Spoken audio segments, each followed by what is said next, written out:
saw before, we are hoping to get more views inside of the Dragon capsule. We will bring those, of course. We want to see more of our 4 crew members.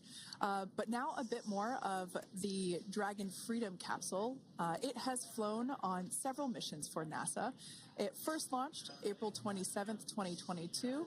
To the International Space Station on NASA's SpaceX Crew 4 mission. It was subsequently used for 2 private spaceflight missions to the space station for Axiom Space, Axiom Mission 2 in May 2023, and Axiom Mission 3 in January of 2024.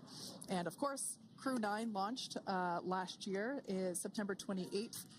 So yeah, a little bit about the Dragon Freedom capsule. Here, a view that we have once again between the shoulders of Commander Nick Hague, who is on the left-hand side of your screen there, and Mission Specialist Alexander Gorbanov there on the right. That's right, Kate. And the next major milestone that we're looking ahead towards this afternoon is claw separation. We're targeting that claw separation at 2:05 p.m. Pacific time this afternoon, so less than 10 minutes from now. Continuing to get some views inside Dragon Freedom. To the far left there is NASA astronaut Butch Wilmore, and as you can see, the crew is suited up in their space suits. They are suited up in what we call dynamic phases of flight. So when they launch, when they dock, when they undock, when they return back for splashdown. We might hear some call outs on the loops about putting their visors down. That will happen just prior to deorbit burn. And you'll hear us pause when some of those communications happen. That's because we want to make sure that we are relaying the best information to you all, and so that you hear it as well. So if you do hear us pause, that is what we're doing. You also see they have their on there, and I know the gloves are pretty unique on the Dragon spacesuits, right? They're custom created? Yes, the spacesuit overall is custom fit for each astronaut. These gloves enable usage of the touchscreen panels that they have in front of them. We can't see it from this view, but that view we saw earlier between Alexander Gorbanov and Nick Hague, that is a touchscreen. It allows the crew to monitor everything that Dragon is doing, along with those tablets that they have there on their legs. So yeah, the spacesuit itself is intended to act as a mini spaceship, if you will, as once the visors are closed, it is able to maintain a pressure in the unlikely event of a depressurization event for Dragon. So there we can see those screens I was talking about. So there in the center, we've got the location tracker, as well as on the left-hand side, it's mapping out the operations that Dragon is executing. The crew has to remain well informed of all these things that Dragon is doing autonomously. That basically means that Dragon is flying itself. The crew has the ability to gain control of the capsule if necessary, but the capsule is essentially going to bring itself home. But of course, in order to be familiar with Freedom, SpaceX, deorbit sequence start in 5 minutes.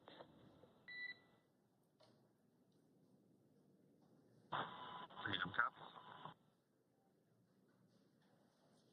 And so we did hear that call out for the deorbit sequence start to begin here in 5 minutes. That call from the ground came from the core, or Crew Operations Resource Engineer here in Hawthorne, Mission Control just behind us, and that went up to Commander Nick Hague. He's going to be doing the majority of the communications during the flight downhill today through Splashdown, and they'll be communicating with the core all along the way. Now, we did mention that they are flying on Crew Dragon Freedom. The naming of spacecraft has gone all the way back to the very beginning of this human spaceflight program. This is a nod to Alan Shepard naming his spacecraft Freedom 7 during the Mercury program. And so the crew that first flew up on Freedom a few years ago had the opportunity to name this Dragon, and they named it Freedom. That was Crew 4 that was the first flyers on this spacecraft. It's also flown for Axiom Mission 2 and 3, and then, of course, today for Crew 9 as well. Yeah, actually, fun fact about this particular capsule, of those 4 missions that Sandra just mentioned, we have seen daytime splashdowns for 2 of those. Today will mark the 3rd of the third daytime splashdown. So there's something lucky about this particular capsule that gets daytime splashdowns. Nighttime is great because we can see even more clearly the capsule streaking through, but I personally love the daylight views because we really get even better views of the recovery team operations during that phase of the mission. Yes, absolutely. And if you follow along with our missions, you'll know that sometimes weather is a watch item when it comes to undocking and splashdown. We do splashdown in the water, so we want to ensure that parameters like wave heights and wind speeds and precipitation, lightning, all of that is looking good for the crew and the safety of those recovery personnel. And today the weather is just pristine. We got off of space station on the very first attempt. So I'm joking around and saying that it was because it was St. Patrick's Day and we got really lucky with the weather. I wouldn't disagree with that.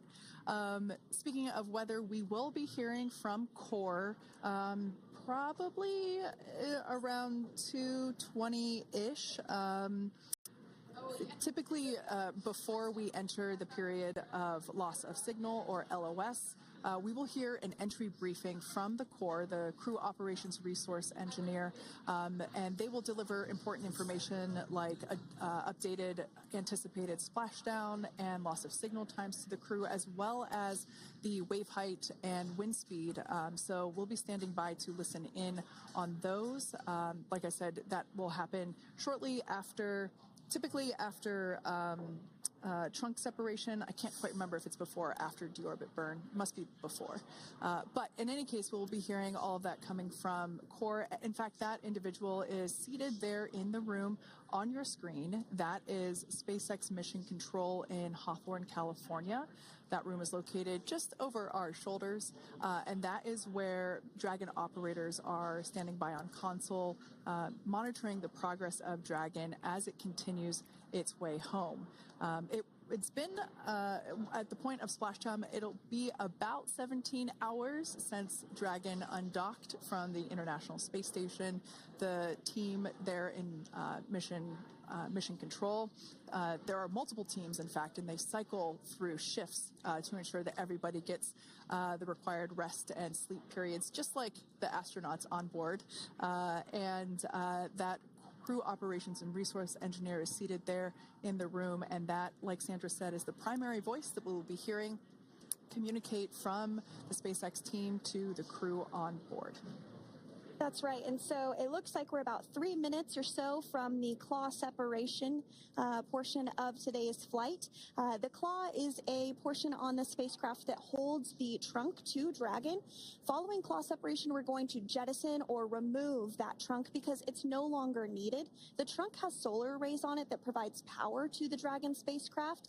But now that we're beginning the reentry process, we need to go ahead and jettison that trunk and able to expose the heat shield, which is really going to do the heavy lifting as Crew 9 re-enters the Earth's atmosphere. They come in at 17,500 miles per hour, so they really need to ensure that that heat shield absorbs that heat, and there's...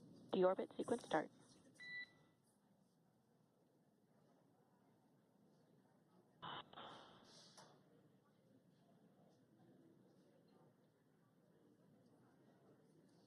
And so we did just get communications there that the deorbit sequence start has begun. So here in just a couple minutes from now, we expect to hear information or a call back about the claw separation having begun. And again, that kicks off that trunk separation portion that I was discussing to remove that, expose the heat shield, and then eventually we'll have the deorbit burn, and we'll continue to walk you through all of these milestones as we approach them ahead of our splashdown at 2:57 p.m. Pacific time this afternoon off the coast of Tallahassee, Florida. Yeah, we're very excited to bring the Crew 9 crew home. Sandra, we were talking about the trunk separation. That trunk is on a trajectory that will re-enter in the atmosphere and break up upon that re-entry. The heat shield itself is one of my favorite parts of the Dragon capsule. It is the workhorse of the re-entry phase. It will work to protect the Dragon capsule and the crew members on board during the re-entry phase as the temperatures outside of the capsule build up to, I believe, about 3,000 degrees Fahrenheit in excess of. And meanwhile, the interior of Dragon stays a very comfortable temperature. That heat shield does a a lot of the work, and we'll see that plasma build up on the exterior of the capsule. As a result of the plasma that builds up, we will lose communications with the crew. This is known as loss of signal, or LOS. This is roughly a 10-minute period on average, even less than. I believe today it is probably about 6 or 7 minutes long. It kind of depends on the mission, and it happens for every Dragon capsule that re-enters the atmosphere. Due to that plasma buildup, we're not able to communicate or command the capsule, so we stand by while we wait to regain communication after we pass through that period of loss of signal and get what's known as AOS, or acquisition of signal. Continuing to stand by for claw separation, and then we'll look towards trunk separation. It'll be just about a minute or so after that. That happens pretty rapidly in succession. Some of our milestones will take a little bit longer throughout the day. For example, we will have a deorbit burn after that will take about 7.5 minutes and helps get Dragon set up in the right trajectory to Splashdown in the Gulf off the coast of Florida. So continuing to stand by for claw separation.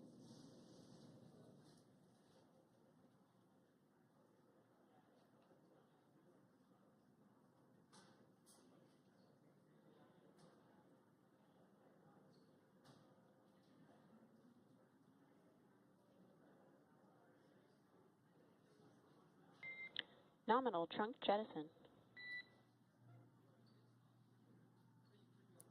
All right. Great news there.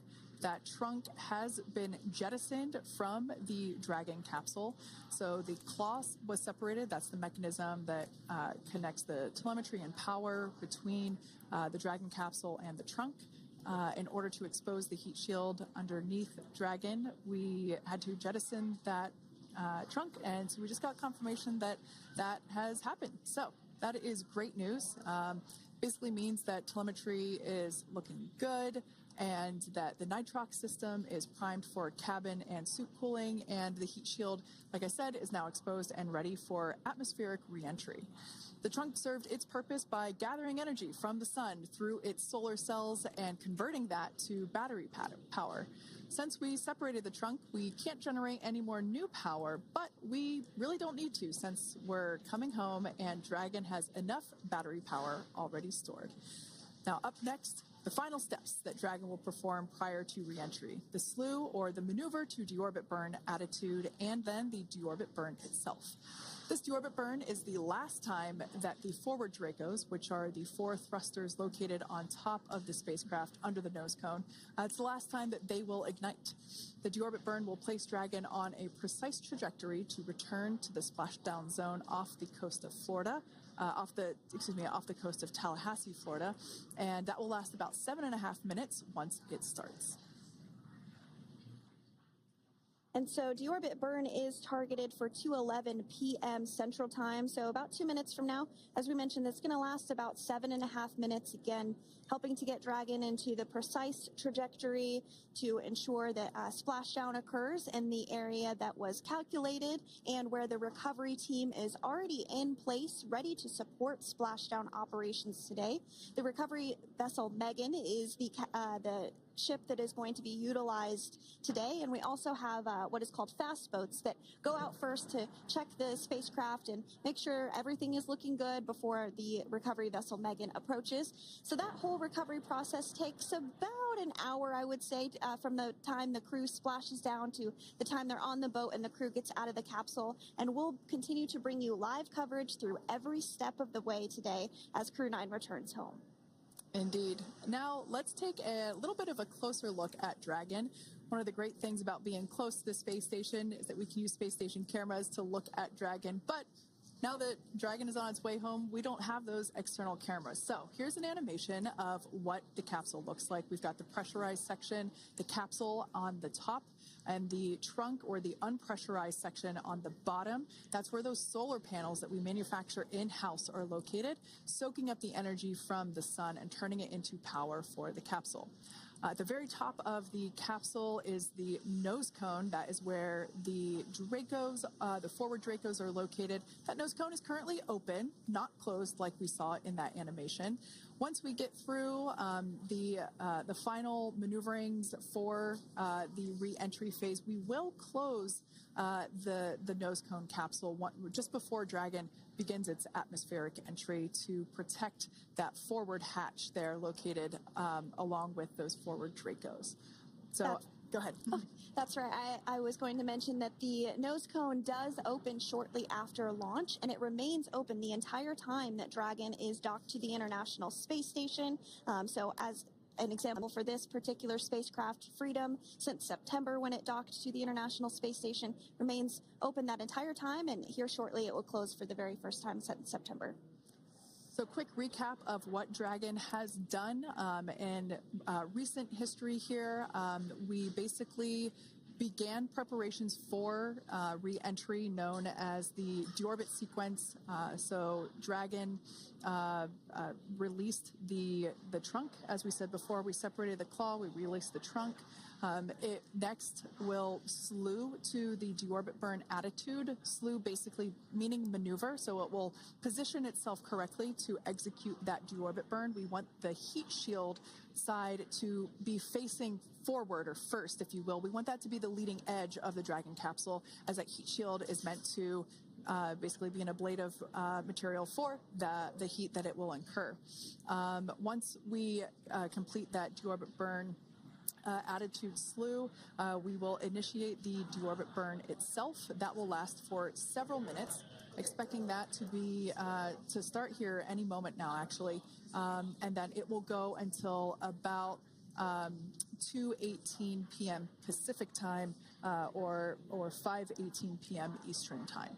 And I did hear confirmation that that deorbit burn is underway. As we mentioned, it's about a 7.5-minute burn. So within the last 10 minutes, Dragon has jettisoned its trunk and initiated the deorbit burn just seconds ago.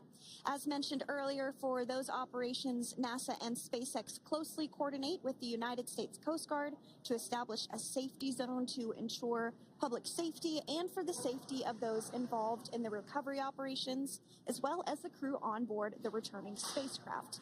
Multiple notices are issued to the mariners in advance of and during recovery operations, and Coast Guard patrol boats are deployed to discourage boaters from entering the splashdown zones. So we do want to stress to the public the need to respect this safety zone. Recovering a spacecraft from the water is a hazardous operation, and any other boats interfering increases the risk to not only the astronauts in Dragon, but the teams working to recover them from the water and the safety of those that may come too close. So for the safety of the crew, which you see there on your screen, your safety, we recommend you sit back and watch as we'll continue to bring you the best possible views of our astronauts' homecoming. Yeah, as I mentioned earlier, this deorbit burn is the last time that we will utilize our 4 forward Draco thrusters. Forward basically meaning at the top of the Dragon capsule. Dragon Freedom has not yet entered the Earth's atmosphere. This deorbit burn is what will line the vehicle up and put it on its final trajectory to the landing site right off the coast of Tallahassee, Florida. So basically, it is the last burn that the Dragon spacecraft executes and is what really locks it in for that precise landing.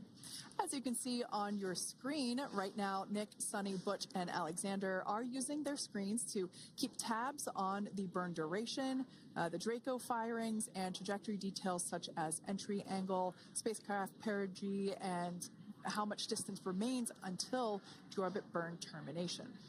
As I mentioned earlier, Dragon is flying itself. So all the crew has to do is stay strapped into their seats and keep tabs on things. Although I must say, if I had one of those window seats, it would be pretty difficult to restrain myself. Now, with Nick, Sunny, Butch, and Alexander ready to deorbit and splash down back on Earth, they will be heading to one of 8 targeted sites supported by SpaceX and NASA. All of these sites are located off the coast of Florida, either in the Gulf of America or the Atlantic Ocean. Spreading the supported sites across multiple locations helps maximize the return opportunities for this mission and future crews, lowering the chance that we'll have to wave off due to bad weather. For those of you following along, you'll know that today's splashdown marks our final Dragon recovery on the East Coast. After 6 great years of successful recovery operations off the East Coast, we'll be moving all Dragon recovery operations back to the West Coast. And as always, NASA and SpaceX jointly select our splashdown location. And for today, the prime recovery site is off the coast of Tallahassee, Florida. The selection process works with a lot of different variables, including the space station's orbital trajectory or path that it follows, what landing sites are available and have favorable weather, how much free flight capability Dragon has for the trip home, and the sleep schedules for the returning crew members, as well as, of course, the big one, the weather. We'll start with calculating daily return options based off of the space station's current orbit and Dragon's capabilities to maneuver and line up for re-entry. The time from undock to landing at the primary site can vary from less than 6 hours to more than 39. Getting home the quickest comes with some obvious benefits, but we always have to make sure the crew is properly rested for dynamic operations, preventing us from scheduling 20-plus hour days for them, of course. Trajectory and ballistic experts provide the daily opportunities that would line up Dragon with the 7 landing zones and split them into what we call ascending and descending opportunities. Dragon uses its Draco thrusters after leaving station to execute a series of altitude-lowering maneuvers and to line up with the selected primary site. It can also change to different alternative sites while in a free flight if sudden weather moves in that we may need to avoid. So, as we mentioned, weather is something we're constantly looking at, making the final call to proceed about 2.5 hours before the crew undocks. So, for the Crew 9 return, we looked at a number of weather items. Some of the obvious ones are no rain or a chance of lightning in the recovery zone, both for the safety of the crew inside Dragon and the recovery teams in the water. And we're also looking for wind speeds to be less than 15 feet per second or about 10 miles per hour, and relatively calm seas so that we can safely execute recovery operations, which includes landing a helicopter on the recovery ship to fly Nick, Sunny, Butch, and Alexander back to Florida. Once Dragon began flying today, we had a number of additional checkpoints to either proceed towards the primary site, head to the alternate, or select a new zone based on real-time weather data. These checks happened all the way up until we were in the final hours before the deorbit burn, which has just about a minute or so left in it. And this is the last burn in the trip home that commits Dragon to re-entering the Earth's atmosphere. Now, we are currently waiting to conclude the deorbit burn. We've got less than a minute until that finishes. We will expect to hear a call out for nominal burn, which will confirm completion of that deorbit burn for Dragon Freedom. You can see images there from the touchscreen display panels that the crew utilizes in flight. We can see the visualization of exactly which one of the 4 forward Draco thrusters are firing. That's why you have kind of like a strobe effect there.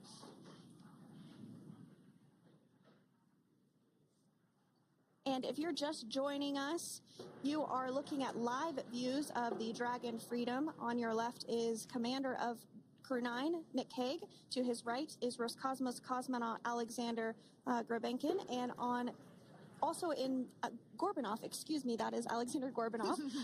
And then also in the capsule today is NASA astronauts Sunny Williams and Butch Wilmore. We are awaiting confirmation that their deorbit burn is complete, which is the last burn that's going to help set them up on a trajectory to splashdown off the coast of Florida. Deorbit burn complete. Performance nominal. Nose cone closure initiated. Freedom copies. All right, excellent news there. We heard the words we were looking for, nominal burn. So that means that deorbit burn was successful and nominal, meaning as expected. And we're now beginning to close the nose cone in preparation for atmospheric reentry. So in the background, Dragon is currently inhibiting those forward bulkhead Draco thrusters that we just used to complete the deorbit burn, ensuring it's safe to latch the nose cone shut for reentry. Also, the vehicle has initiated the nitrox suit purge, which will help keep Nick, Sunny, Butch, and Alexander cool and comfortable during re-entry, which is coming up in about 20 minutes from now. At this point, the nose cone is closing and protecting the forward hatch for re-entry, and the crew are using their screens to continue to monitor the locking of the nose cone, which is done by a set of hooks. And as we mentioned earlier, that nose cone has remained open since September, so this is the first time it's closing in a few months. Yeah, that's absolutely right. Now, we will be expecting, as I mentioned before, an entry brief from SpaceX Core. Again, that's the crew operations resource engineer who is seated in that room that you see there on your screen. That entry brief will provide updated times for anticipated splashdown as well as the loss of signal or period of LOS. That briefing will also give us information such as wind speed and wave height at the expected splashdown location. But all in all, everything has been great today. All events have been executed on time as expected, and we are looking forward to a splashdown of the Crew 9 crew at about 5:57 p.m. Eastern Time or 2:57 p.m. Pacific Time. Between now and then, things are going to start moving quite quickly. In fact, if anything, this will have seemed like the slower part of the reentry phase. We're going to go through, like I said, that period of loss of signal or LOS. That period is a few minutes long where we are unable to communicate or command the capsule due to the plasma that builds up on the exterior of the capsule. That period, like I said, lasts for a couple minutes.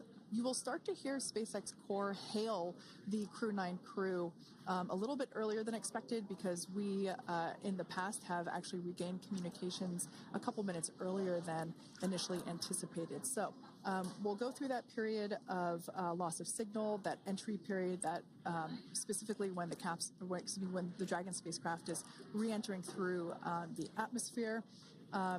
Approximately at about 18,000 feet when the capsule is traveling at 350 miles per hour. We will see our first views of parachutes for the day. It's one of my favorite moments of return sequences is when we get to see the drogue parachutes. We'll see the drogues come out. Those drogues will help slow the vehicle down to about 119 miles per hour. And then that is when the main parachutes will come out from the Dragon spacecraft and then ultimately end in splashdown. And we are hearing confirmation that the nose cone is closed and everything was nominal or as expected with that closure. So as we begin the second half of entry, Dragon is now beginning to inject cooled nitrox into the air being delivered to the spacesuits worn by Nick, Sunny, Butch, and Alexander. Again, this is what will allow the crew to remain comfortable while external temperatures reach 3,500 degrees Fahrenheit as they re-enter the Earth's atmosphere. So the heat shield is pointing forward, leading Dragon to the landing site. Yeah. Now, speaking of the heat shield, Dragon's primary heat shield is comprised of PICA 3.0, which stands for Phenolic Impregnated Carbon Ablator. The first-gen PICA was initially developed by NASA for studying and sampling comets within our solar system. SpaceX partnered with NASA to develop PICA X, which was the second-generation product used on all Dragon 1 cargo resupply service missions that resupplied the International Space Station on 20 missions. PICA 3.0 was developed specifically for use on Dragon 2 crew and cargo with enhanced structural and thermal capabilities that allowed the heat shield to be even more effective in the way that it utilized the ability to make that heat ablevate as it goes through the Earth's atmosphere.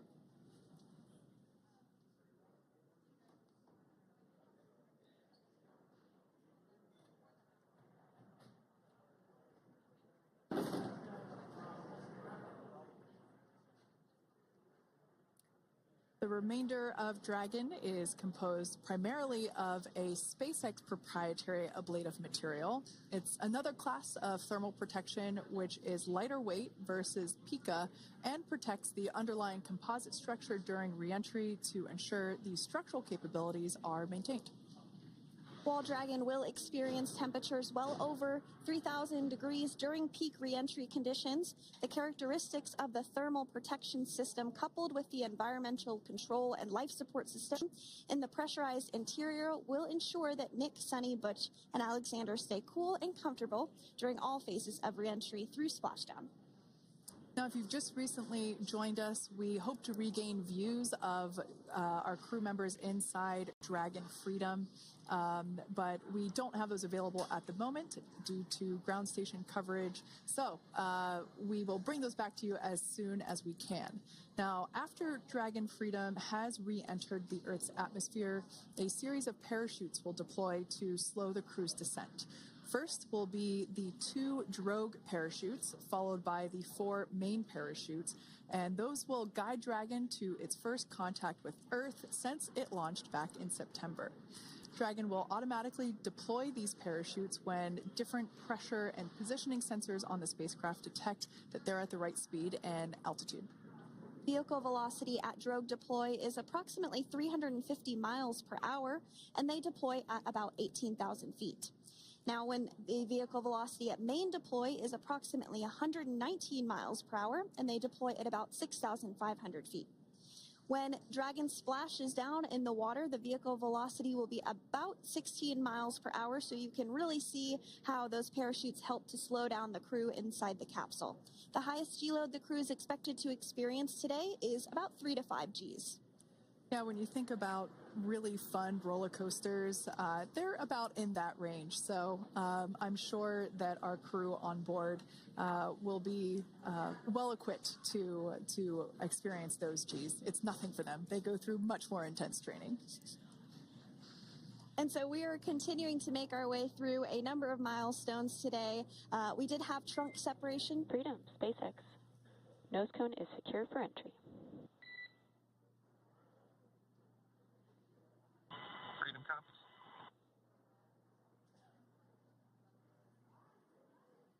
All right, great news there. That tells us that the final physical configuration change for Dragon is complete. We have closed that nose cone. This is the last physical change that Dragon undergoes prior to re-entering the Earth's atmosphere. It's important that that nose cone is completely closed because underneath it is not only where the 4 forward Draco thrusters are located, but it's also because that is where the forward hatch is located. That is the hatch that is utilized for the crew to ingress and egress from the station while it is docked on board. And since our capsules are flight proven and we reuse them on future space flights, we want to make sure that all of the integrity of that hardware remains intact. So that nose cone is successfully closed, and we're going to start moving pretty quickly here. As I mentioned before, we'll go through loss of signal. We'll get that signal back several minutes later, and then we'll see the parachute action. Yep, and then that's all ahead of Splashdown off the coast of Florida. We're targeting Tallahassee as our Splashdown zone today at 2:57 p.m. Pacific time this afternoon. Now, you did mention the call to the crew. They'll do some additional calculations following that burn and potentially let us know if that splashdown time has changed at all. But right now, we are continuing to target 2:57 p.m. And you can see there on your screen a path of where Dragon will be re-entering today. So if you are in the southern tip of Mexico, you might have the opportunity to see Dragon. Because it's a daytime splashdown, you probably won't have too great of views, but potentially you'll have the opportunity to get a glimpse of it there. Once again, Dragon operators, they're monitoring the progress of Dragon through this re-entry phase. That is SpaceX Mission Control, located here in Hawthorne, California. That is also where the crew operations and resource engineer is seated. That person is the voice that we have heard multiple times and will continue to hear as the primary point of contact to to the crew on board Dragon Freedom. We will also hear the voice of Commander Nick Hague.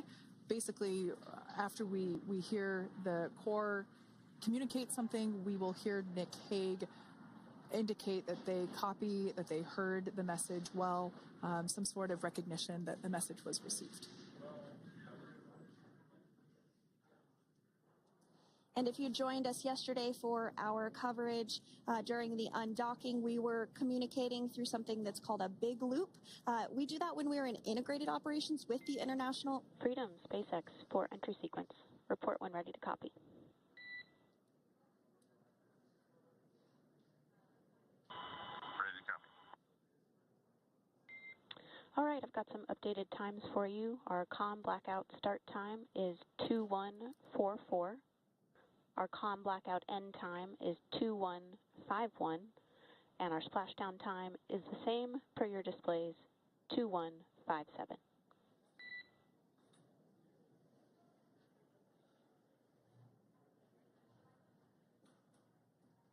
Okay.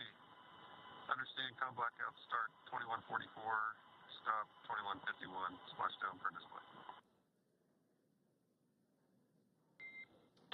That's a good readback. And with that, please report when tablets are secured behind the elastic bands, restraints are tight, and visors are down. And copy, welcome.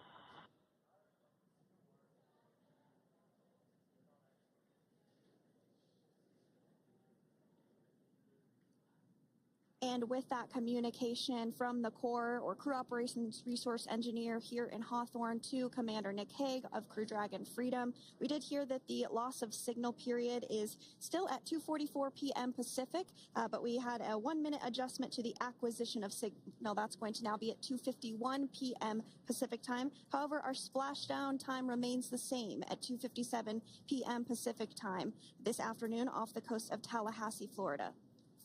So all good news there as Dragon continues to make its way home with the Crew 9 crew. As we've mentioned before, we are splashing down on the Gulf Coast. We have ability to splash down on either side of Florida, but the location site just outside of Tallahassee, Florida is the site that was selected today due to best recovery conditions. And as Sandra mentioned before, weather is always a watch item, but everything is looking great for that particular recovery location. So I'm sure once we start getting views from the recovery vessel, I have a feeling it's going to be a pretty beautiful afternoon. And we did mention that, of course, this is a daylight splashdown, so we should be getting some great views. We do have a couple of spacecraft called the WB-57, which are high-altitude planes that NASA utilizes during splashdown operations. Those are en route and going to be tracking the capsule as it makes its way through the atmosphere and should be providing some good views for us. Kate and I were just chatting about how we haven't had a daytime splashdown in a little while, so we're looking forward to the views along with you. Yeah. Nighttime views are also great because we can see that capsule streaking through the night sky quite brightly. So like Sandra, you said earlier, daylight will be a little bit less bright, but we will definitely be able to see the SpaceX recovery team operations much clearer. I could also imagine it's probably a little bit easier for the team themselves to do their work in daytime than at nighttime. We'll see them rush in really quickly with a couple of fast boats as they begin the initial safety checks and sweeps of the Dragon capsule while also retrieving the parachutes from the surface of the ocean. The recovery vessel, the main recovery vessel, will continue to make its way closer to the Dragon capsule. It is stationed a couple miles away from the actual recovery location, the splashdown location, for obvious safety purposes. So it takes a little while for that vessel to make its way over, but once it's closer, we'll have even better views of those recovery operations. And you may be wondering why sometimes we splash down in the daytime versus the nighttime.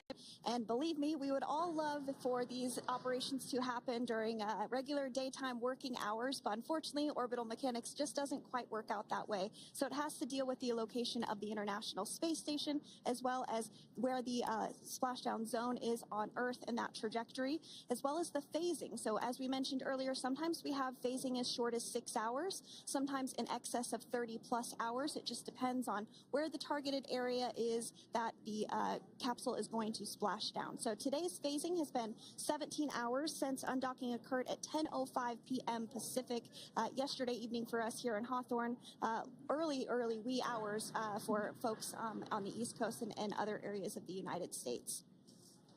Yeah, but regardless of whether it's daytime or nighttime, the SpaceX recovery team has trained and practiced and rehearsed for it all. So regardless of daylight, they are really efficient with those operations. And but like you said, Sandra, it has been a minute since we have seen a daytime splashdown on a NASA SpaceX crew mission. The last daytime recovery was on Crew 4, which was the debut flight for the capsule flying today, the spacecraft known as Dragon Freedom.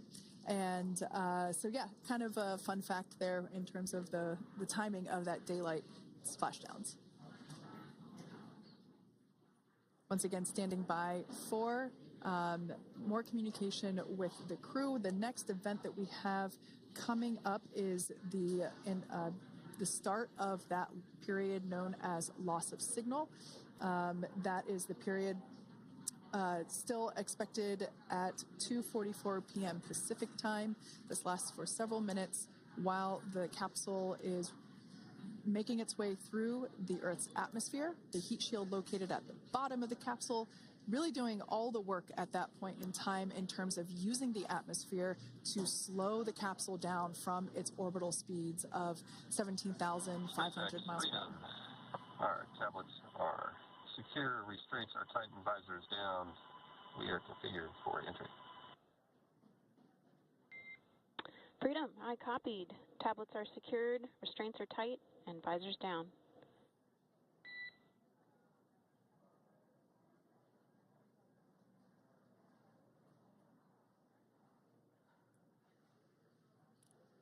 All right, great news there in terms of continuing to make progress.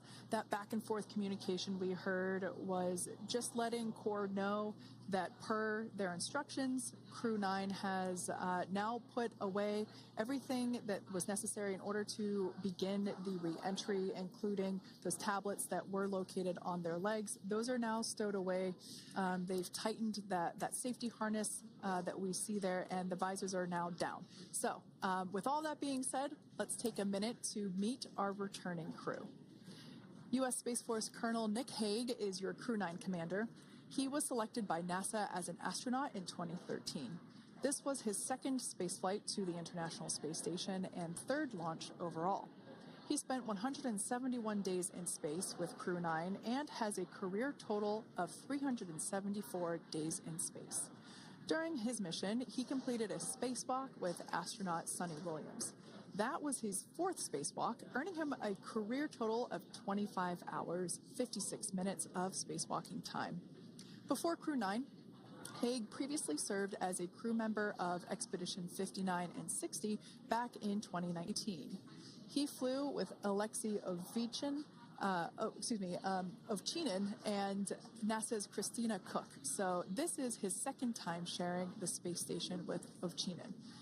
The Kansas native is a test pilot and distinguished graduate of the United States Air Force Academy. Nick spent 5 months in Iraq in support of Operation Iraqi Freedom. He voluntarily transferred from the United States Air Force to U.S. Space Force in 2021 and is an active colonel. His wife, Katie, is a retired U.S. Air Force colonel, and they have 2 sons. NASA astronaut Suni Williams is a mission specialist for Crew 9. This was her third visit to the International Space Station. She originally launched aboard Boeing Starliner spacecraft and arrived at the space station on June 6th. Following the agency's decision to return Starliner uncrewed, she became an Expedition 71 and 72 crew member, where she logged 286 days in space on this mission. But Sunny has a total of 608 days in space, the second most time in space by a U.S. astronaut. 5 minutes until predicted comm blackout. We'll see you on the other side at 21:51.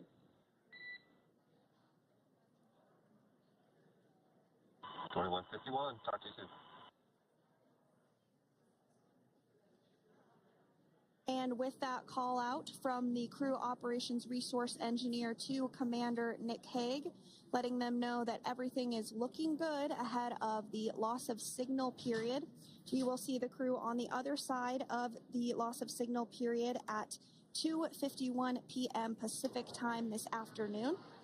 Continuing on about Sunny Williams, who has a total of 608 days in space, the second most time in space by a U.S. astronaut. Former NASA astronaut Peggy Whitson actually ranks first for the U.S. with 675 days in space. Sunny conducted 2 spacewalks and has completed 9 over the course of her career for a total of 62 hours, 6 minutes of spacewalking time. She ranks 4th on the list of cumulative time spacewalking by a female astronaut, and she has flown on 4 different spacecraft types, including the Space Shuttle, Soyuz, Starliner, and now Dragon. Previously, she served on Expedition 14 and 15 in 2006 and 2007, and again with Expedition 32 and 33 in 2012. She's a retired U.S. Navy captain and is a proud graduate of the U.S. Naval Academy and was the first astronaut to run a marathon in space. Pretty awesome stuff. Now, NASA astronaut Butch Wilmore is also serving as a mission specialist today. This is his 3rd spaceflight and, just like Sunny, logged 286 days in space. He conducted 1 spacewalk and completed 5 over the course of his career, earning him a total spacewalking time of 21 hours and 2 minutes. He's flown on 4 different spacecraft types throughout his career: the Space Shuttle, Soyuz, Starliner, and now Dragon. Previously, the Mount Juliet, Tennessee native served on STS-129 in 2009 and Expedition 41 and 42 from 2014 to 2015. Wilmore is also a retired captain in the U.S. Navy. Next up is Alexander Gorbunov, who is the 3rd mission specialist serving on today's mission. Crew 9 was his first space flight to the space station, earning him a total of 171 days in space over the course of his career. Gorbunov, along with Nick Hague, saw the arrival of 4 visiting vehicles and saw the departure of 4 as well. The duo orbited the Earth more than 2,700 times since September. Before his cosmonaut selection in 2018, Gorbunov worked as an engineer for a rocket space corporation and helped support cargo spacecraft launches from the Baikonur Cosmodrome in Kazakhstan.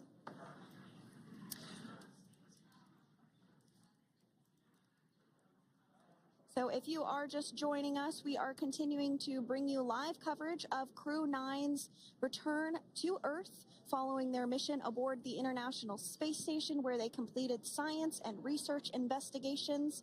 We are targeting splashdown off the coast of Florida at 2:57 p.m. Pacific time. The next major milestone that we'll look ahead towards is what we call loss of signal, or LOS, when we won't have communications with the crew because they will be re-entering the Earth's atmosphere. And during this process, there is plasma that builds up around that heat shield, so we are not able to communicate with the crew, but we are anticipating to regain communications with the crew at a short time from now at 2:51 p.m. Pacific time today.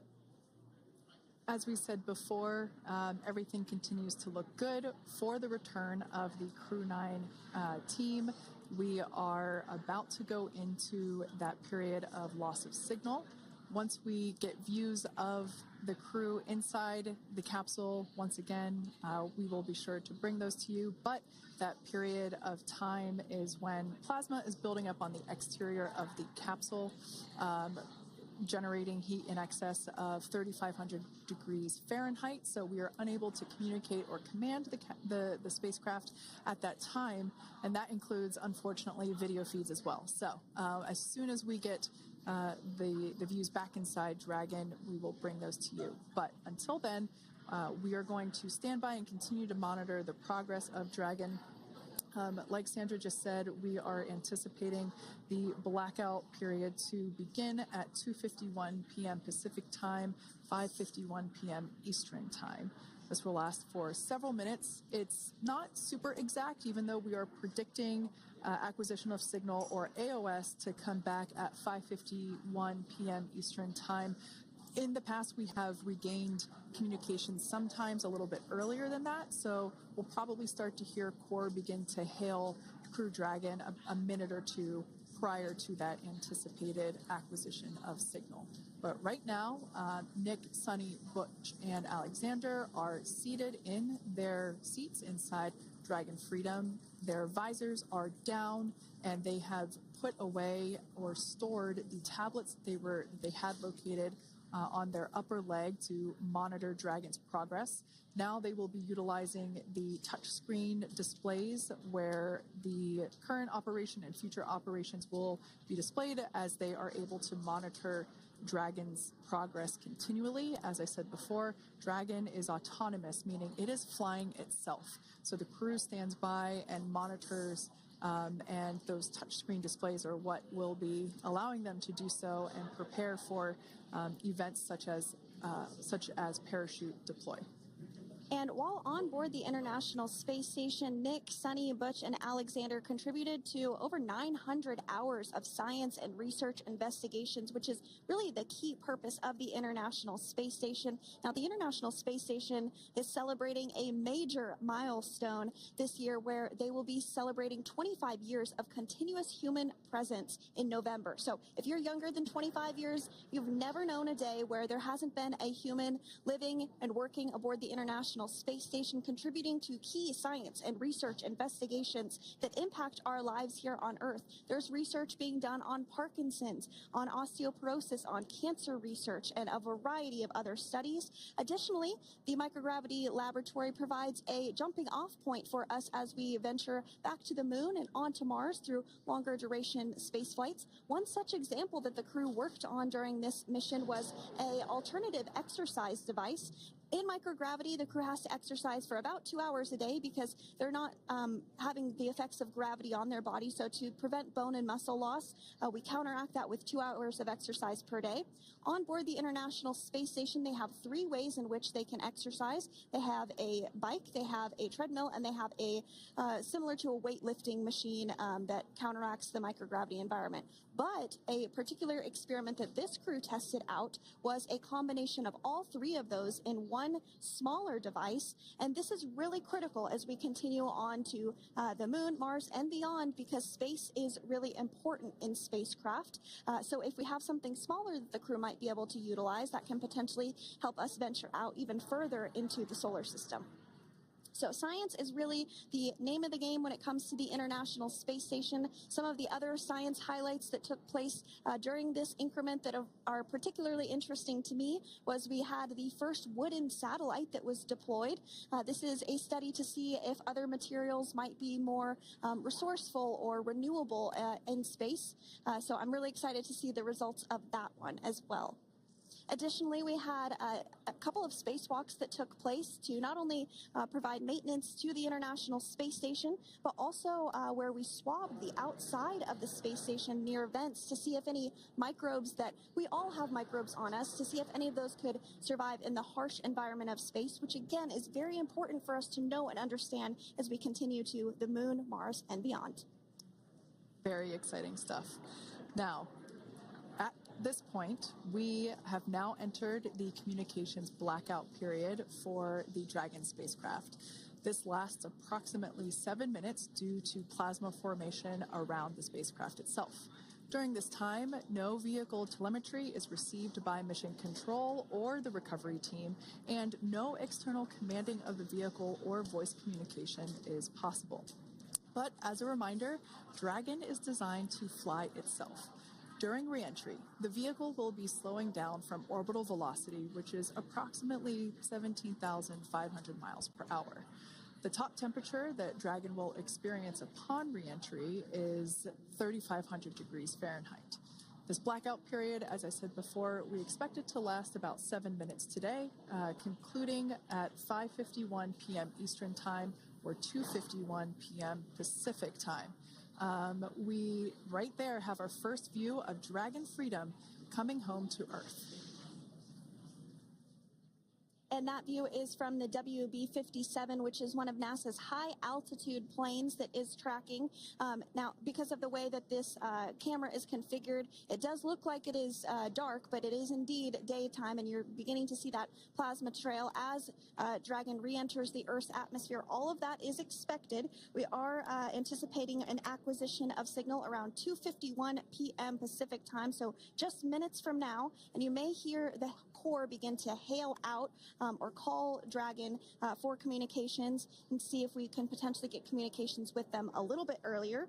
Following this, we'll have two events in rapid succession. We'll have the drogue parachutes deploy at 2:53 p.m. Pacific, followed by the mains just 1 minute later at 2:54 p.m. Pacific Time, ahead of a splashdown at 2:57 p.m. Pacific Time off the coast of Tallahassee, Florida.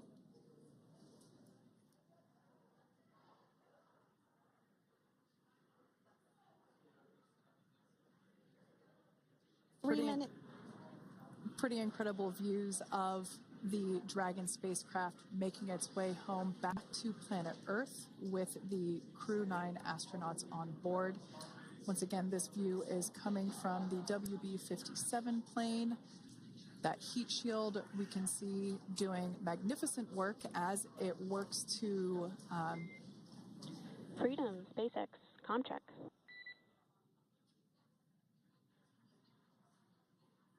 All right, we're going to start hearing the SpaceX Crew Operations Resource Engineer.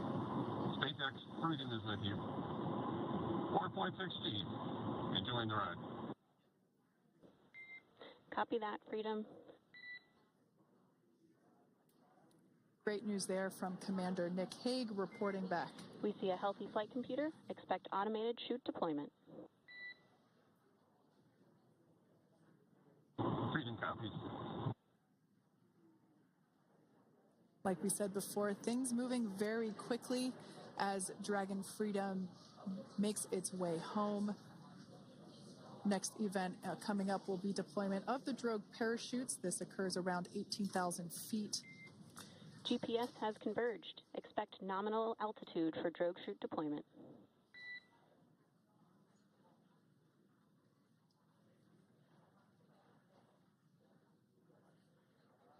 We're about 2 minutes away from deployment of those drogue parachutes. Now the heat shield is continuing to work to slow the vehicle down. That entry period, the Dragon spacecraft went from orbital velocity about 17,500 miles per hour down to about 350 miles per hour. So that really gives you a sense of why that plasma builds up on the exterior of the capsule, thanks to the heat shield and the work that it does. Those drogue parachutes will slow it down from 350 to about 119 miles per hour. We can see 15 kilometers. Brace for drogue window. We can see seat rotation happening inside the capsule. Great to get those first views of our crew members. Once again, the capsules are going about 350 miles per hour when the drogues are deployed. Those drogue parachutes that we manufacture here in-house are going to slow the spacecraft down to 119 miles per hour. And that is when we will see the main parachutes deploy, and that occurs about 6,000 feet above the ocean's surface. And we are expecting drogue deployment at 2:53 p.m. Pacific, so we should see it any second now. And there you are getting a great view of Crew 9 inside Dragon Freedom as it returns back to Earth. We are awaiting the drogue deploys. This view coming from the WB-57 high-altitude plane. And there you see it on your screen, drogue deployment. Drogue descent rate nominal. You can hear the crowd here. Visual on 2 healthy drogues. The crowd here very excited as Dragon Freedom continues to make its way back to planet Earth.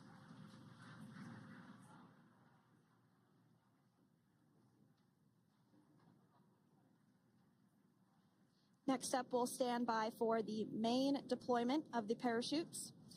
The mains are quite a bit larger. You'll be able to notice the difference on your screen once they deploy, and they continue to ensure that the Dragon spacecraft slows down even further. As we mentioned, Freedom will be traveling 16 miles per hour when it splashes down off the coast of Tallahassee, Florida, here at 2:57 p.m. Pacific time this afternoon. And there we go. We have visual on 4 healthy mains. That view was from inside. Freedom copy. That view was from inside one of the buckets where the parachutes are located. So we see a great view there of the reefing on those parachutes. And as those main parachutes begin to inflate fully, 4 beautiful, healthy mains. Now awaiting visuals of Splashdown. Freedom, 1,000. We'll start to hear Commander Nick Hague. Copy, 1,000. As we heard right there, Commander Nick Hague will be calling out the altitude of the Dragon capsule from here on out.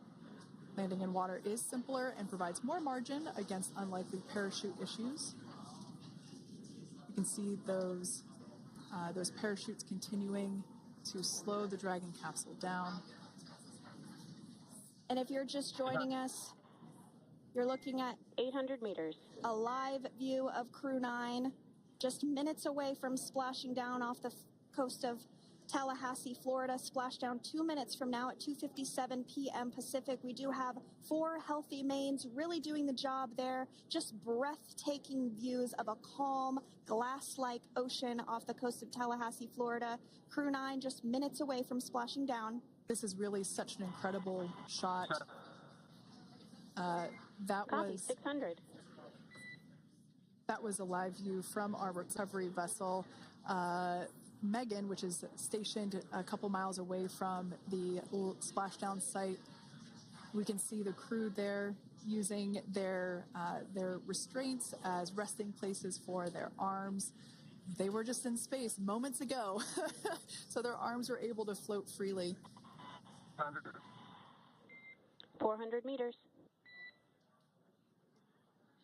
This is a gorgeous bluebird day here that we have for the splashdown of Crew 9.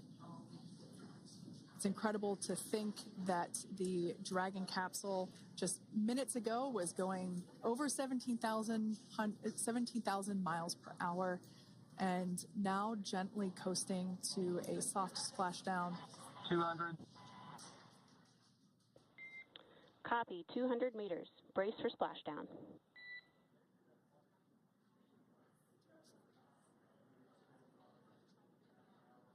As you can see there on your screen, continuing to monitor progress of the Dragon spacecraft.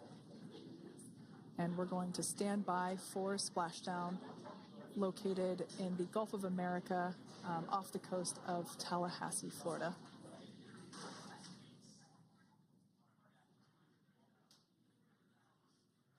And splashdown. Crew 9 back on Earth.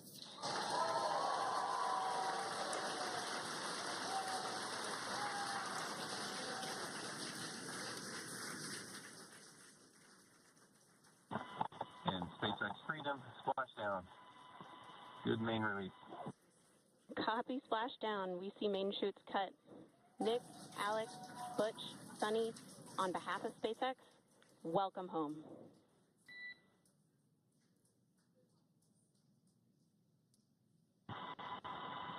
It is an amazing, what a ride.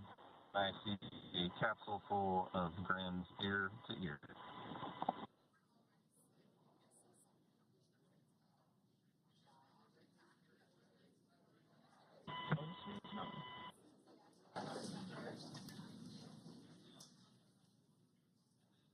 And as you can see on your screen, we have visual confirmation of splashdown. Dragon Freedom has returned home, and NASA astronauts. System safety verifications are in progress. We'll report back when recovery personnel are en route.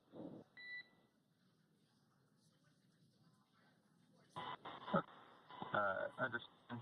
And, we're in section 2, 4.800 landing response. And looking for your words on this is necessary.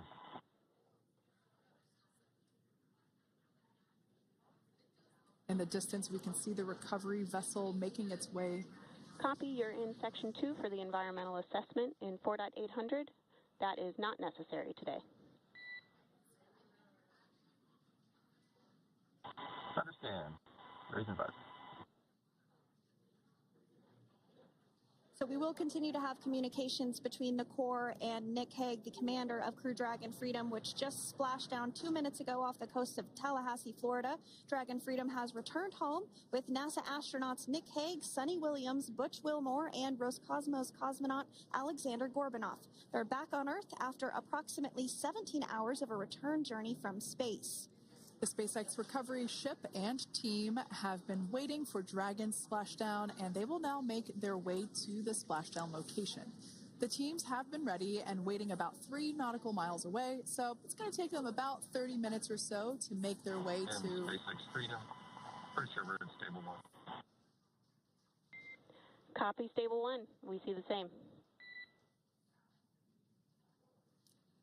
It's going to take about 30 minutes for the recovery team to make their way over to Nick, Sonny, Butch, and Alexander, who are still seated and secured inside that Dragon spacecraft there on your screen. Incredible views there of that thermal protection system, or TPS.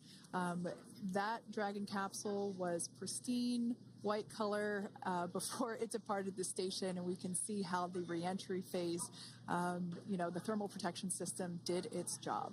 Now, if you're wondering what that hole, that like bucket area is, that is underneath the side hatch. That is where the main parachutes were stored. So when we saw the Dragon capsule docked at station, it looked very different. The panel that protects and covers the main parachutes, that was still intact, as well as the panels that enclose where the drogue parachutes are located. We can see those fast boats. SpaceX is go for recovery personnel to approach. Expect personnel alongside in the next few minutes. Freedom copies. We can see those fast boats. We weren't kidding when we said they were fast. While it does take about 30 minutes for the main recovery vessel to make its way over to the capsule, these fast boats will be doing a couple of things simultaneously. A couple of them are going to be working to retrieve the parachutes that you see in the background there of this drone shot. Those parachutes will be retrieved from the ocean surface. We want to make sure we are able to pull those out. The recovery vessel there closest to the spacecraft is going to be performing some safety checks. We can see there they're using an instrument that is basically working to detect if there are any hypergolic vapors or fumes that are still residing in and or around the Draco thruster nozzles or outlets. The hypergolic fuel, which is necessary for on-orbit burns to maneuver the spacecraft. Unfortunately, those hypergolics are unable to be breathed. They are toxic, and so this team here is doing those initial safety checks to make sure that it is safe for the rest of the recovery team to approach the spacecraft. They're also checking to make sure that any residuals from the pyros are safe and are not going to cause any issues. We can see the team working their way around the spacecraft to do these these sniff tests on all of those Draco thrusters. And as we continue to await the recovery of our Dragon spacecraft with NASA astronauts Nick Hague, Sonny Williams, Butch Wilmore, and Roscosmos cosmonaut Alexander Gorbunoff inside, Dragon has autonomously completed several steps to safe itself following splashdown. We are continuing to see Dragon in what is known as stable 1 configuration. That's kind of the ideal configuration following splashdown. It's upright, and the Dragon capsule's in the right configuration for it to be hoisted into the recovery vessel Megan, which you do see a little ways off in your screen approaching Dragon will continue to remain live on air with you through that recovery process, all the way through the point where the crew is extracted from the Dragon spacecraft. Now, if you are just joining us, the mission has gone smoothly so far. Dragon successfully splashed down off the coast of Tallahassee, Florida at 2:57 p.m. Pacific, 5:57 p.m. Eastern Time this afternoon. Approximately 17 hours prior to splashdown, Dragon autonomously undocked from the International Space Station, completed a series of departure burns, jettisoned its trunk section, and performed its final burn, the deorbit burn. This placed the Dragon spacecraft on a trajectory toward Tallahassee, Florida. Dragon successfully re-entered the Earth's atmosphere, followed by deployment of its parachutes to slow the spacecraft down to a gentle splashdown. We're now going to follow the Freedom. Hypergol sweeps and unfired ordnance checks are nominal. Rigging is in progress. Approximately 25 minutes until capsule lift. Stand by for PMC with SpaceX flight surgeon.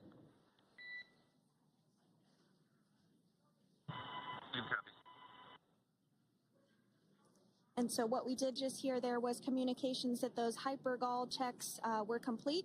They didn't find any of that upon those checks, so we'll continue to move through the timeline.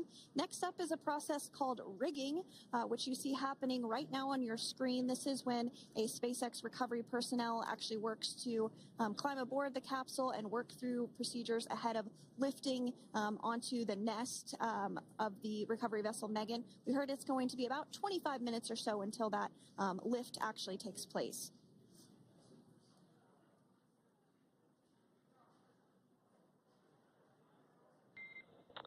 Okay, Freedom, the next call will be from the SpaceX flight surgeon on Dragon to Ground Private. Understand. Thank you. callouts there indicating that the crew will have the opportunity to do a quick check-in with the SpaceX flight surgeon. This is standard procedure for every Dragon spacecraft when it returns to Earth. It's just an initial check-in, make sure everybody is doing okay. They will also have another check-in with the flight surgeon once they are on board that recovery vessel that you see there in the background. We can now see that SpaceX recovery team member they're on top of the Dragon spacecraft. They are going to be working to install plugs in the Draco thrusters to ensure that none of those, and to ensure that no more hypergolic fumes or vapors come out from the spacecraft. They'll also place harnessing around the spacecraft that are required in order to lift it out of the water. Go ahead, Sandra. Continuing to get some views of the recovery personnel, both the main recovery vessel Megan, as well as some of those fast boats that we've discussed previously. It looks like just a beautiful day there out off the coast of Tallahassee, Florida. Weather was pristine. We were able to get undocked from the International Space Station as expected at 10:05 p.m. Pacific time yesterday evening, and Crew Dragon has since completed steps ahead of its splashdown at 2:57 p.m. Pacific, and we're now stepping through procedures to get Dragon hoisted up onto the Megan recovery vessel and get the crew extracted out of the spacecraft. And you did see some of the parachutes that were near the spacecraft. Upon detection of landing, Dragon automatically releases those main parachutes to prevent wind from pulling the spacecraft. Dragon then automatically safes any pyrotechnics that may still be present on the vehicle and may automatically perform additional minor system reconfigurations. The astronauts will remain seated and in their suits at this point, but the onboard air conditioning keeps things temperature controlled inside the spacecraft so the crew remains comfortable, and the communication systems... Freedom, SpaceX, ComCheck. SpaceX, this is Freedom. Yeah, loud and clear. Copy that, Freedom. Have you loud and clear as well, and Dragon to Ground is no longer private. Understand, thank you. As we saw there on the screen, we have a couple of fast boats in the recovery fleet that have quickly moved into the splashdown location. They are being followed by one of the main recovery vessels, which will move into position upwind of the spacecraft. The two fast boats have very specific roles. Excuse me. The first approach is focused on immediate safety inspection, as we saw. They do this for spacecraft integrity and checking for any presence of those hypergolic propellant vapors. And this ensures that it is safe for the recovery vessel to approach Dragon. Once Dragon is cleared for full approach, as we heard is the case today, the team begins rigging the spacecraft for water recovery by the recovery ship.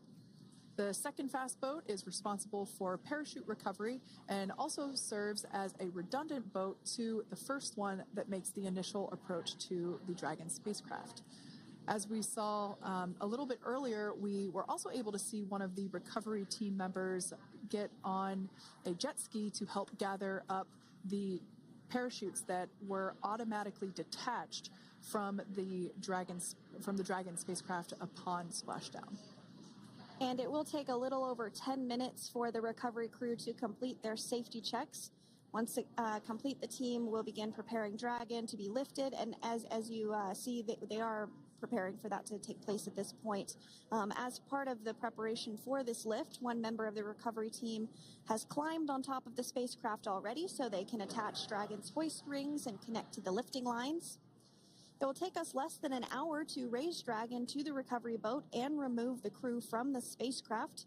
After medical checkouts, the crew will return to land within 4 hours by helicopter. And if no additional medical assistance is needed, the crew will board a waiting NASA plane and depart for Houston.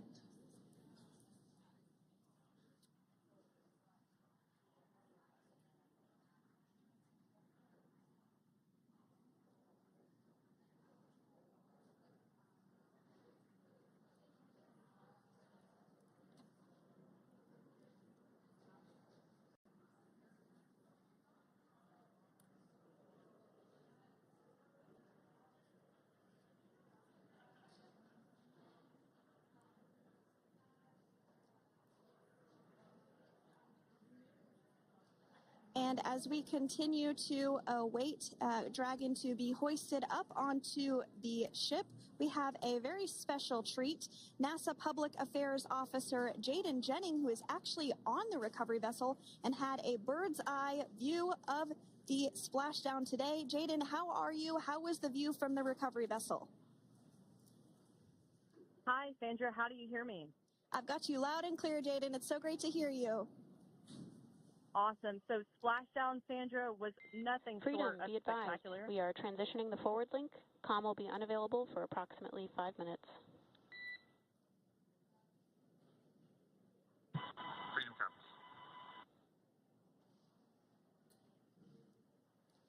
Thanks so much, Jaden. We did just have some communications letting us know that we'll have about a 5-minute period where we won't be able to hear from the crew. So please go ahead, tell us, how was the view from the recovery vessel?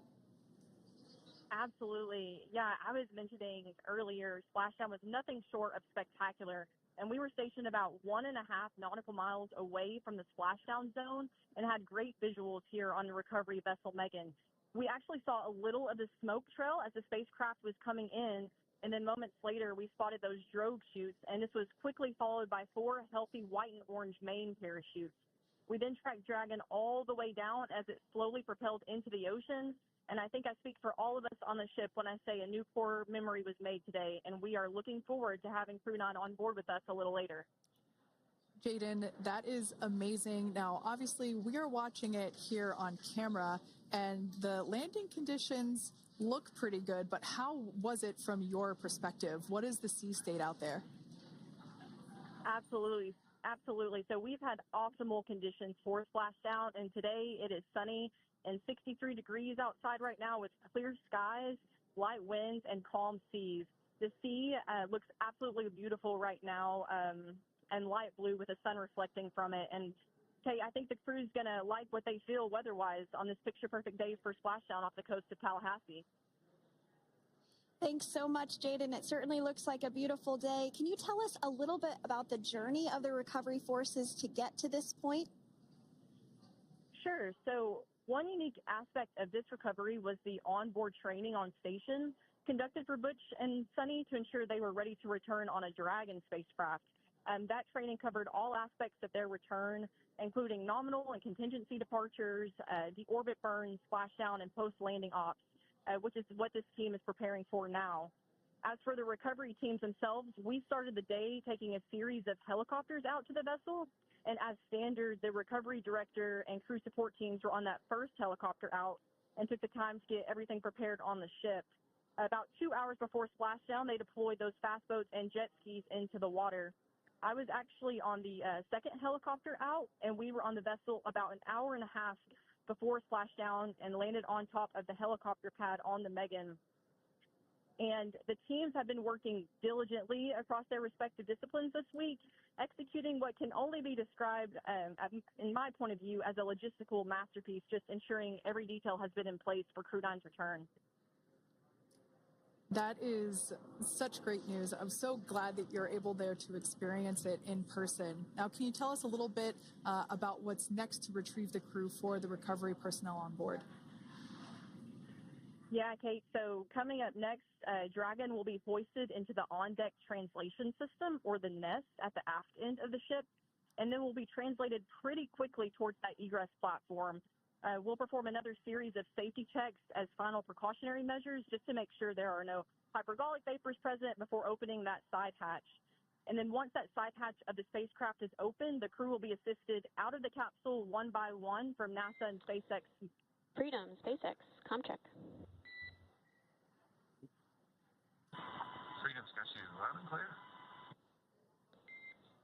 Thanks, Nick. I've got you loud and clear as well. We have completed our forward link transition.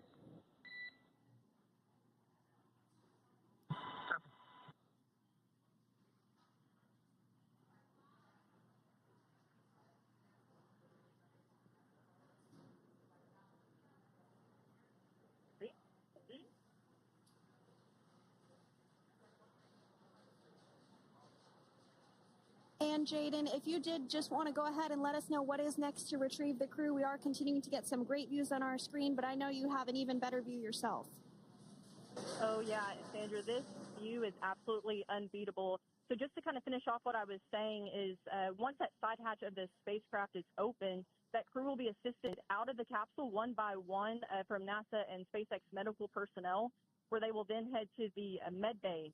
And after those medical checks, they will get on that first helicopter out and arrive at the airport, where they will then board a NASA plane and then head back to Houston, Texas at the Johnson Space Center to begin their post-flight period. And we're eager to see the Crew 9 astronauts back on Earth, and we'll keep you updated on every moment of this process. And with that, I'll toss it back over to you guys in Hawthorne. Thank you so much. That was Jaden Jennings, NASA Public Affairs Officer, who watched Freedom splash down firsthand from the recovery vessel Megan. Thanks so much, Jaden. So we are continuing to get these great views on our screen here of Freedom. As we mentioned, it splashed down at 2:57 p.m. Pacific time off the coast of Tallahassee, Florida. The recovery personnel are continuing to step through procedures to hoist Dragon onto the recovery vessel Megan there, which is now coming into view. You can see just how close Megan is at this point, and that's that helicopter pad that Jaden was just discussing, where the crew will fly off of onto the coast of Florida, and then eventually they'll fly back to Houston. Just underneath that helicopter pad is that translation deck where we will see the nest once it is loaded up with the Dragon spacecraft on board.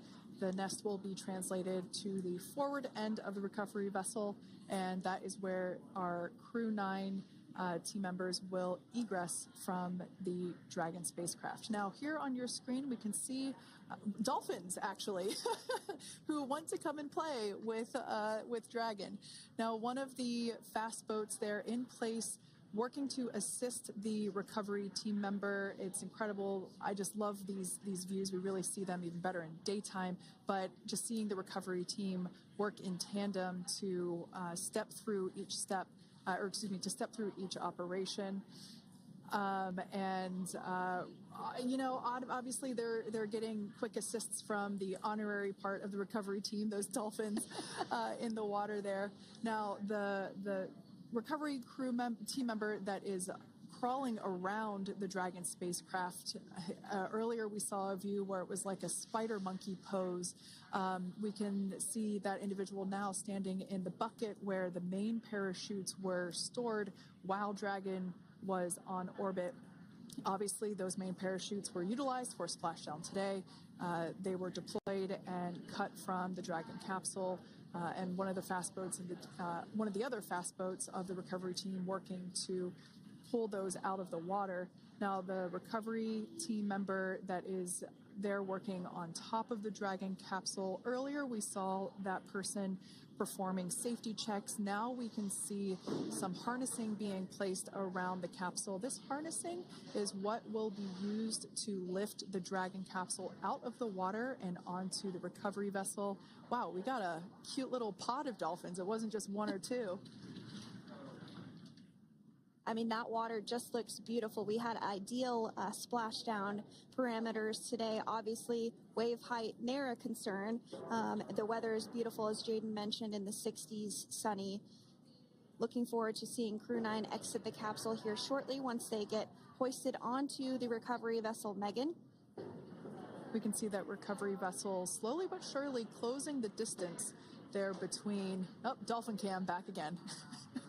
We can see that the Dragon capsule and the recovery vessel, that distance is closing. Again, this is just one more step as we continue to work recovery operations for Dragon Freedom, and we anticipate the lift of the Dragon capsule to occur here in just a few minutes. Now, once all of the rigging is on the capsule and it's hooked up to the recovery vessel, we will see the hydraulic arm, which is that kind of like bridge-like structure there at the aft end of the recovery vessel. We'll see that articulate backwards, and that's a good sign that we're getting even closer to pulling the capsule out of the water. It will then move forward, and the capsule will be placed inside of what you can see there is basically a basket. We call it the nest, Dragon nest, where that's where the capsule will be placed in order for it to be translated to the forward end of the vessel and for the astronauts to egress. And before that does take place, we'll have potentially views of the rigger go ahead and jump off of the spacecraft there. That typically occurs when the spacecraft is a little bit closer to the recovery vessel, and we usually get a really good view of that particular operation from one of the onboard cameras from the recovery vessel. That is an operation that I have a lot of respect and admiration for, that individual that does that.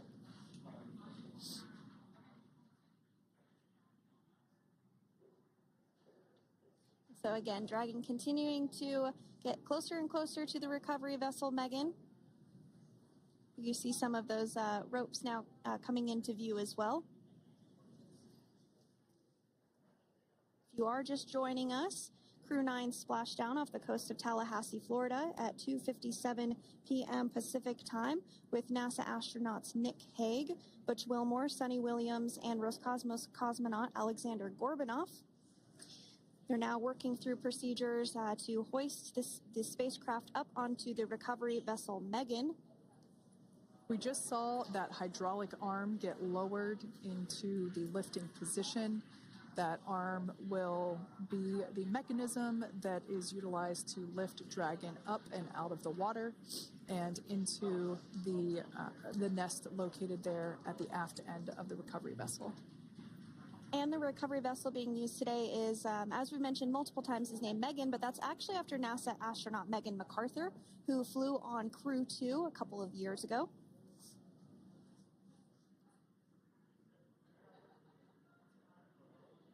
We're getting some views now from actually inside the boat. Yeah, you're exactly right. This view is straight down the recovery vessel. That platform that was closest to the camera, that is the egress platform. Freedom. Rigging is almost complete. Approximately 5 minutes until capsule lift. Great news there from SpaceX Core. So about 5 minutes left until we see Dragon Freedom get lifted out of the water. That hydraulic arm, as I said before, is the mechanism that will lift it. It's quite swift, actually, the whole process of getting the spacecraft. Brace for capsule lift. Bracing. There it goes, Dragon Freedom being lifted out of the water and onto our recovery vessel, Megan.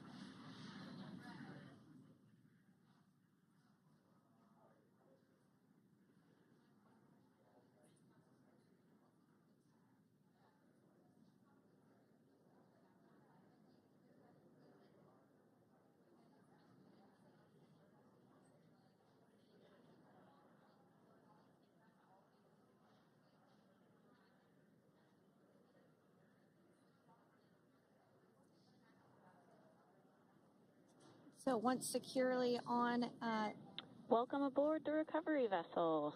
Recovery personnel are completing final checks and stand by for translation to the egress platform. Freedom copies. Great news there, letting us know that Dragon Freedom has been successfully recovered from the water's surface. If you've just joined us, we had an on-time splashdown at 5:57 p.m. Eastern Time, and we can now see that the water recovery operations are continuing to progress. The nest where the Dragon spacecraft is located is going to get moved forward. This will happen after one of the recovery crew members does some checks, and we'll also see some hosing. Obviously, the spacecraft splashed down in salt water. Salt water is corrosive, and we want to try and rinse out as much of the salt water as possible to reduce that corrosion on the metallic structures. So we can see some guidance there being provided, really steering the spacecraft properly into the Dragon's nest. And it's been 30 minutes since Dragon splashed down, and as you can see there, the spacecraft is already on board the recovery vessel Megan. Things continuing to move very smoothly today throughout the entire operations from the deorbit burn up until this point as well. And Freedom, it looks like the positioning wasn't quite right, so they are working on repositioning the capsule in the nest now. Okay, copy that. Thanks. And with that, the team is just going to adjust the Dragon spacecraft a bit so that it's in the right position ahead of translating up a little bit closer ahead of the side hatch. So the team is now going to step through the procedures to ensure that that takes place. While Dragon does fly itself autonomously, it clearly is unable to park itself autonomously. We want to make sure that the Dragon capsule is properly seated there in that nest.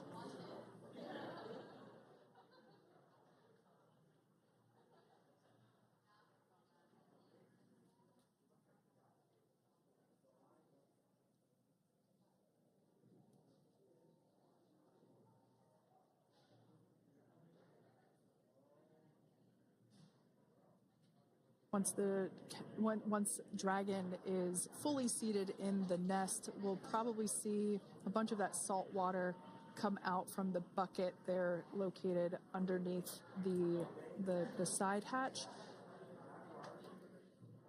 See some salt water splash out. As I mentioned before, one of the recovery team members will begin hosing down the exterior of the spacecraft.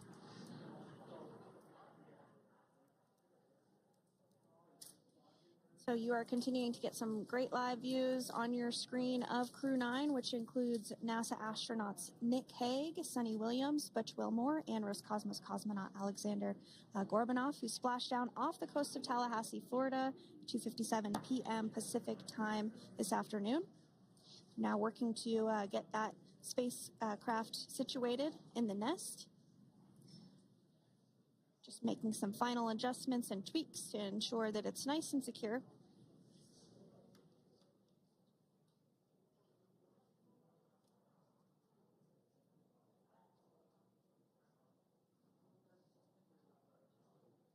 Once the spacecraft is seated and secured and oriented correctly in the nest, Dragon will be moved into the hangar located underneath that helipad that we saw earlier from the aerial views during recovery. All right, Freedom, looks like you are settled into the nest now. Team is working through hypergol sweeps. Copy.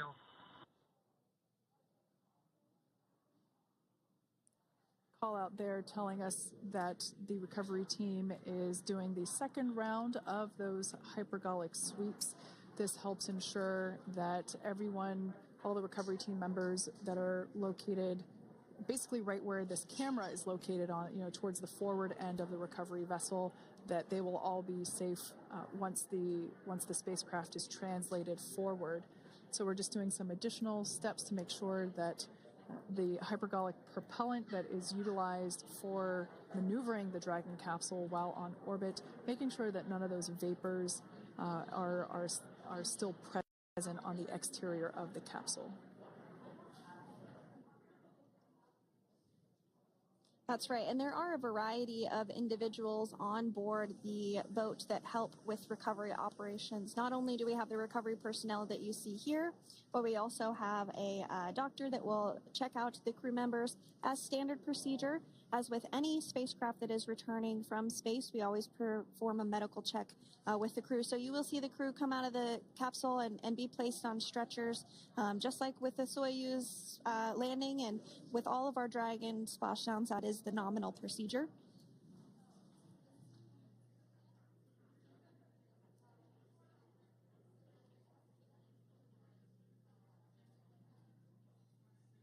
We'll stand by to see Dragon Freedom translate or scooch up a little bit closer to the camera angle that we're seeing right here.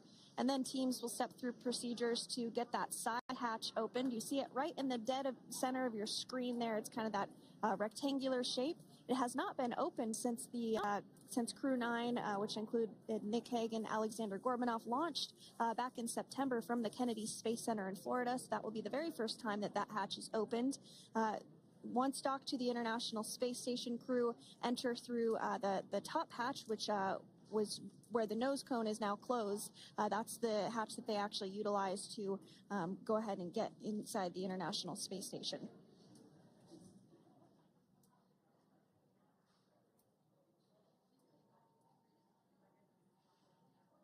So as we get a little closer to that hatch opening procedure, you might start to see more individuals come into frame for some of that support. The ship has a maximum capacity of a little over 40 people on board, and it takes a variety of different roles, as we've discussed, to support. Also on board is the Chief of the Astronaut Office for NASA, that's Joe Acaba.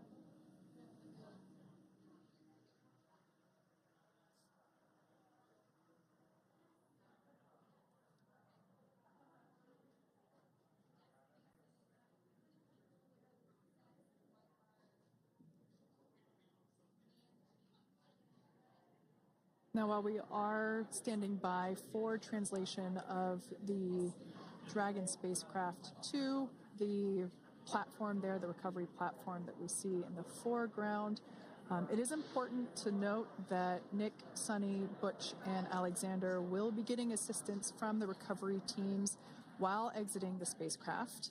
This is the same process for any returning long-duration crew members. As you could imagine, returning to a gravity environment can wreak havoc on our vestibular system, which is responsible for maintaining balance and motion. Of course, safety is our number one priority with this operation, so we'll see the crew members helped out of the spacecraft one by one, and they will be assisted the few feet to the medical quarters aboard the boat. And on board Dragon are three veteran space flyers. That includes Nick Hague, the commander, as well as Butch Wilmore and Sonny Williams.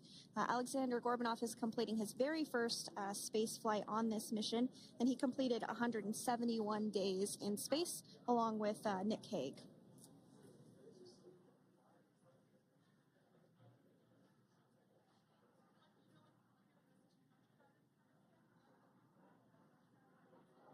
For those of you that have just recently joined us, well, I would encourage you to hit that rewind button and go back a few minutes. It was a beautiful splashdown of Dragon Freedom with the Crew 9 cohort on board. They had an on-time splashdown at 5:57 p.m. Eastern Time, 2:57 p.m. Pacific Time. We can see that the spacecraft... Freedom, translation is in progress. Copy, and seal it. We can see that spacecraft was successfully recovered from the ocean surface and is now being washed with fresh water, as obviously they splashed down in salt water, so we're trying to rinse off as much of that salt water as possible. And we can see the spacecraft continuing to move closer and closer to that recovery deck. Freedom, the crew is working on side hatch opening now. Expect hatch open in about 2 minutes. Okay, copy that. And Kira, just wanted to say that you guys, you and the team did an awesome job, both uphill and downhill. Just really impressed. Thank you. Thanks, Nick. It's been an honor. This is a pretty exciting moment coming up. We are working to open the side hatch. One thing that may not be obvious from, just looking at the spacecraft here is that this side hatch that we're about to open, the last time it was open was when this spacecraft was at the launch pad. This side hatch is what is used for initial capsule ingress and final capsule egress, but all comings and goings from the spacecraft while it is on board the space station are from the forward hatch, which is located at the top of the spacecraft under that nose cone.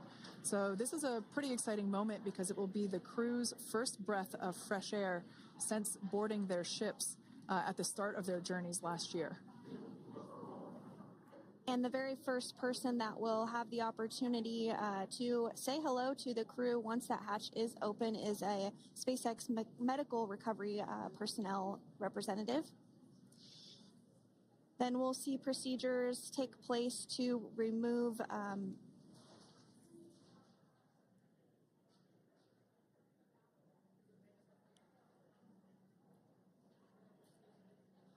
the footrests of Dragon. That will just help the recovery personnel get a little bit more room to access the crew and help get them out of the spacecraft.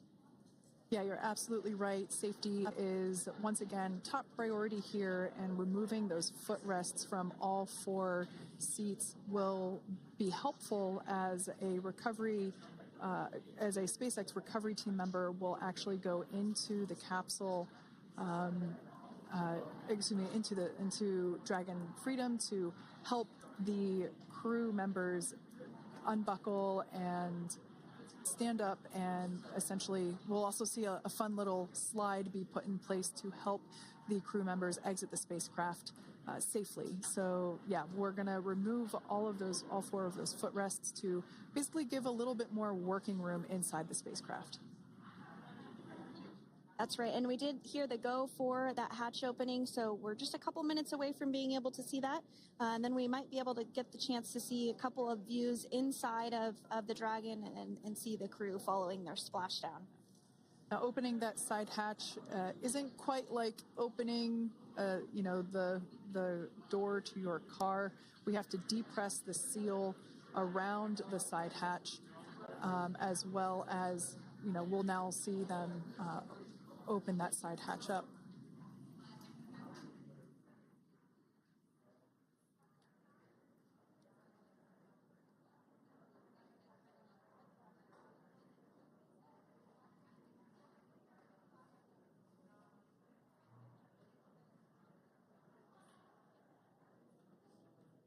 And there you have it. The side hatch is open for the first time since September.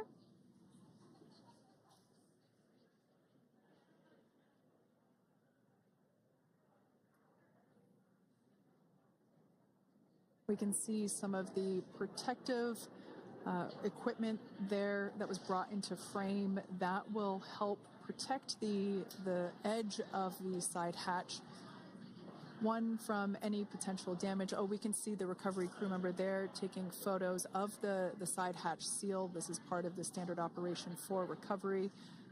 These photos will get saved into our procedure. We'll then install that protective frame around the side hatch. This helps to ensure that the side hatch itself, the edges of it, incur no damage while crew members are coming out from the spacecraft.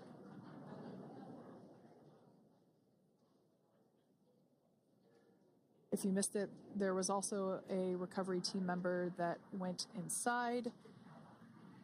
So there are now 5 people on board the Dragon spacecraft.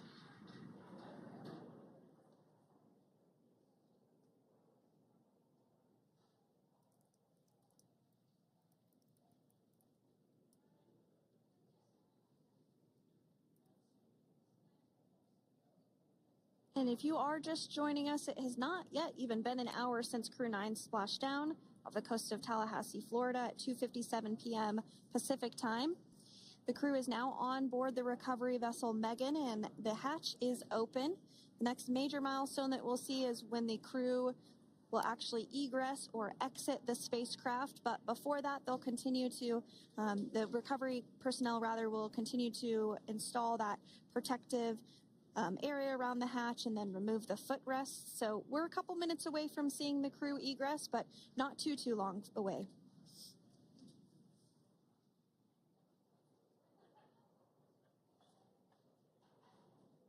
We'll probably see those footrests being handed out here in the near future, as I mentioned before. Of course, we got to get a well-documented photo of the moment. Although we can't see it from here, I'm pretty sure there are 4 smiles on board right now.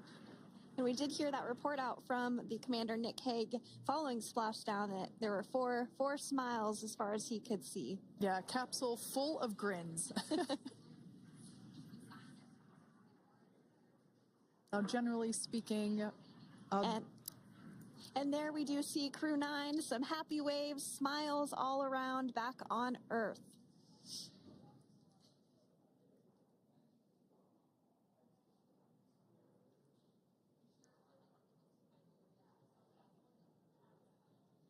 Generally speaking, we have the individuals in the 2 center seats of the spacecraft exit first. You might hear us refer to this as the exit process as egress. It's just another term for exiting the spacecraft. Generally speaking, we most of the time have the 2 center seats egress first, as it makes moving around inside the capsule a little bit easier.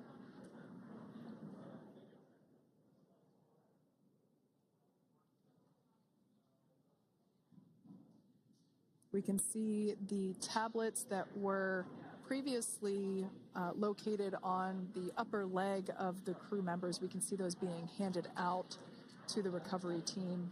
Those were taken off prior to the entry phase, to spacecraft reentry. Those had to be stored and secured prior to dynamic operations.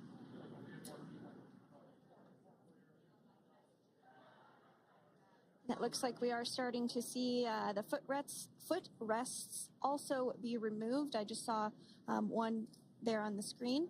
There are 4, of course, 1 for each crew member.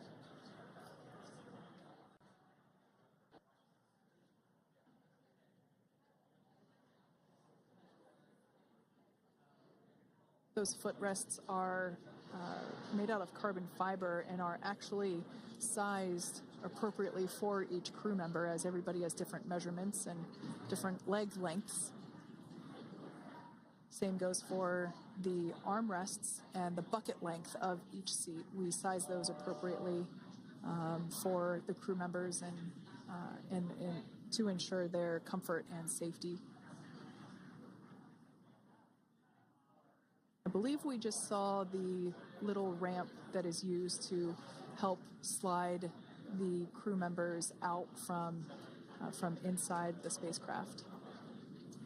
And once the crew does exit Dragon Freedom, they will be placed on to a stretcher to go to a medical bay for medical checkouts. This is standard procedure for all Dragon spacecraft flights that Splashdown crewed, as well as for our Soyuz spacecraft that land in Kazakhstan.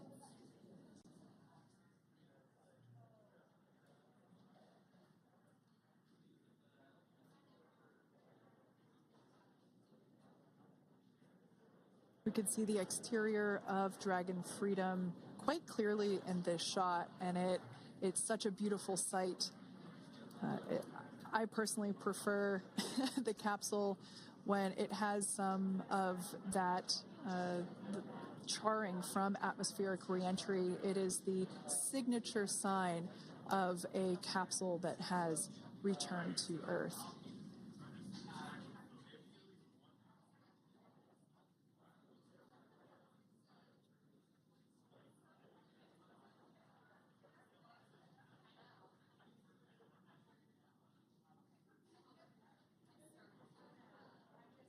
Continuing to stand by for our first crew member to egress or exit for Dragon Freedom following their splashdown at 2:57 p.m. Pacific time. Dragon undocked from the International Space Station at 10:05 p.m. Pacific just yesterday, so it was about 17 hours of phasing.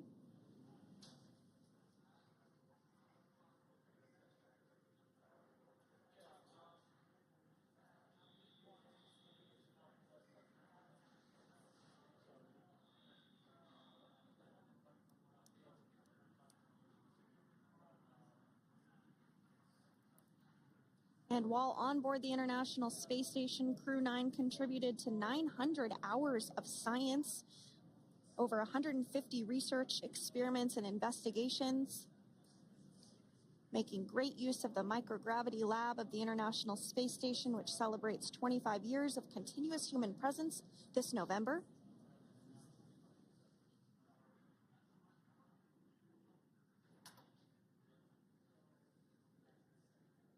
Looks like we're about to get our first crew member here upon egress of the Dragon spacecraft.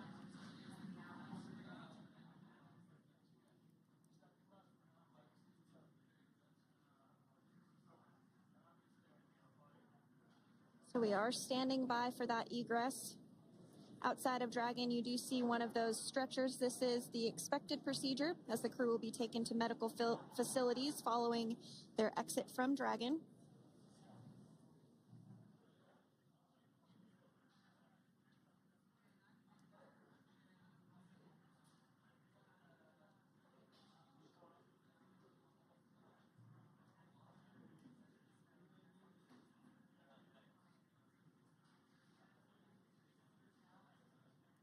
We can see folks on board clapping as our first crew member.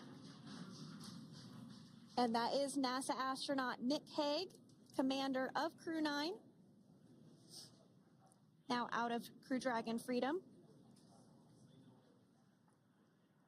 Some smiles, thumbs up, and a wave. Can't get any better than that. Yeah, that is one happy camper, that's for sure.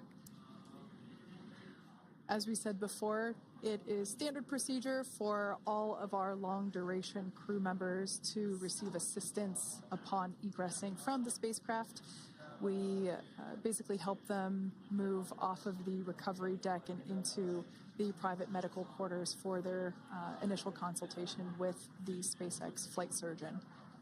So we'll see that take place for all 4 of our crew members today.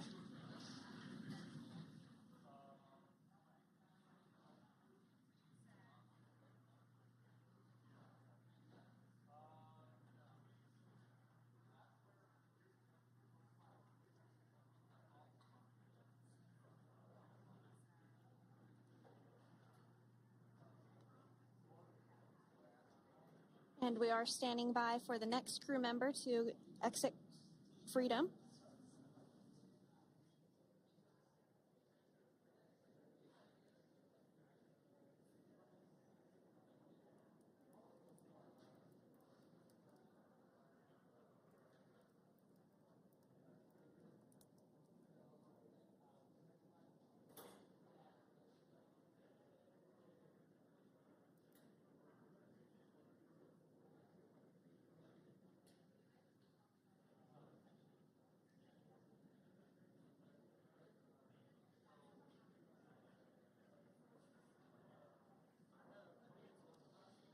Next up, out of the capsule, we expect Roscosmos cosmonaut Alexander Gorbanov.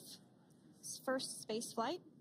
Spent 171 days in space alongside NASA astronaut Nick Hague. Looks like we're getting some cheers and clapping on board as Alexander is slid down the little ramp and placed into the mobility aid. Once again, big smile.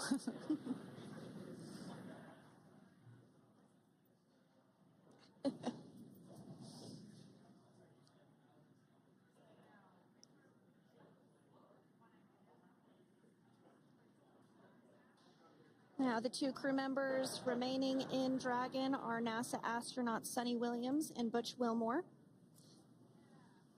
They completed 286 days in space.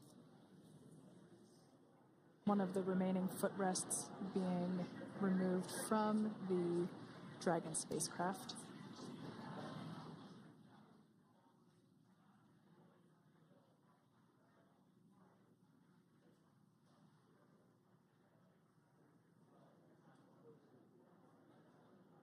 As I said before, we generally try to have the crew members that are located in the two center seats aboard Dragon, and we like to have them egress first if possible, as it creates a little bit more movable working room inside the spacecraft. There is a recovery crew member inside that is helping all of our Crew 9 crew egress or exit from the spacecraft.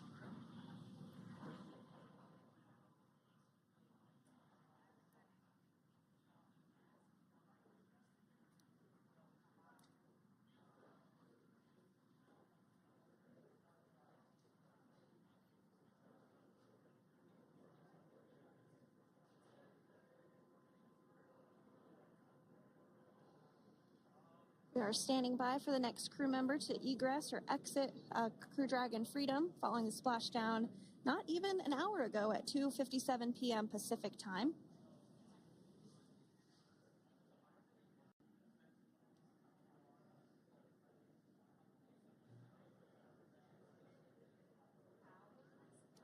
Really have the recovery operations down pretty quick at this point.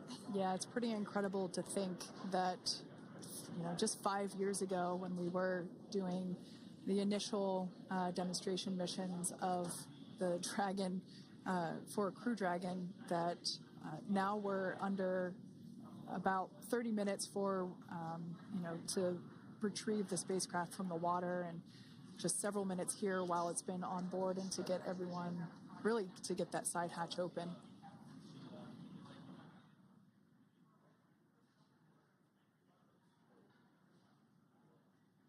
For those of you that have just recently joined, the Dragon had an on-time splashdown. It looks like we're getting our next crew member here. That is none other than Sunny Williams. Big smile, big waves. She, like her other crew members, now will be assisted onto the mobility aid.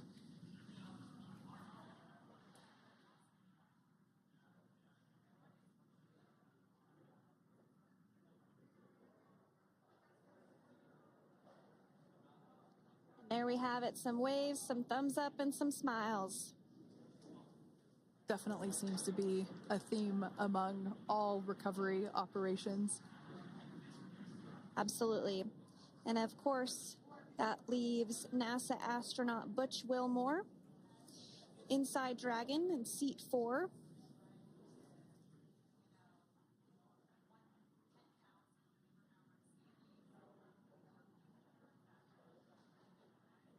We're getting some views of him now as he egresses or exits the spacecraft.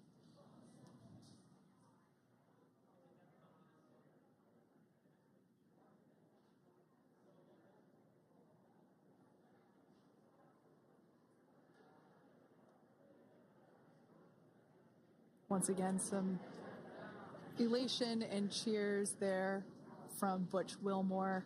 As we mentioned before, returning to Earth coming from a microgravity environment can wreak havoc on the body. So it is customary and just standard procedure for all of our long-term space residents to get assistance once they are back on board the recovery vessel.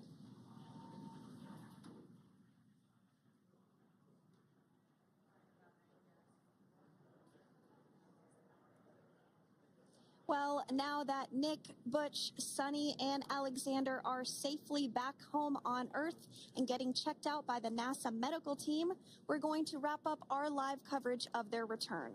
The Crew 9 mission began a little differently than usual since Butch Wilmore and Sunny Williams were already aboard the space station when Nick Hague and Alexander Gorbanoff arrived on the Crew 9 spacecraft in September.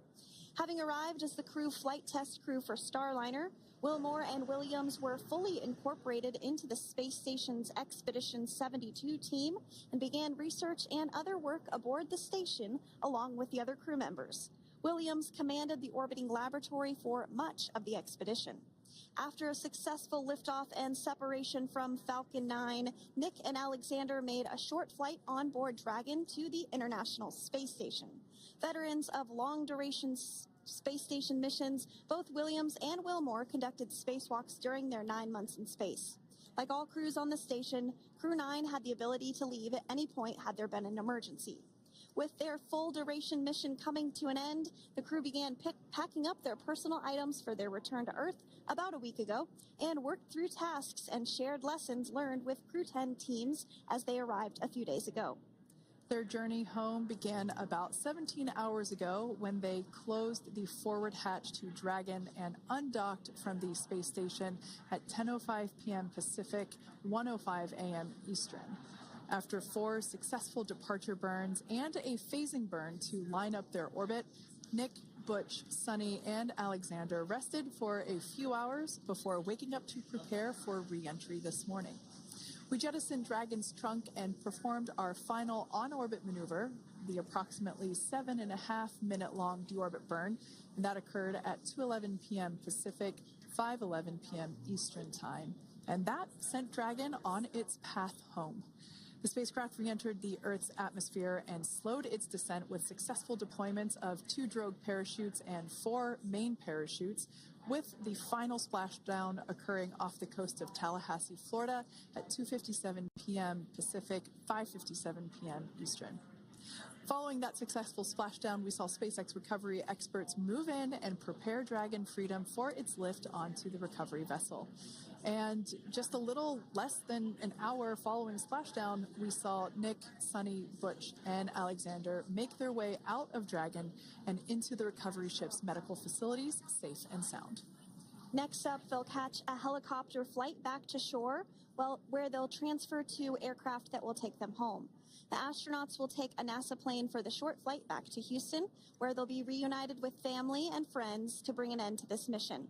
It's been an honor and a privilege to share their journey with all of you as we continue this new era in human spaceflight. Return today marks the end of the direct handover we executed after successfully launching the Crew 10 mission to the space station just last week on Friday, March 14th. Thank you, as always, for joining us for tonight's coverage of the splashdown of Crew 9. Remember to follow SpaceX on X and NASA online and on social media for updates for the very latest on crew and cargo flights to and from the International Space Station.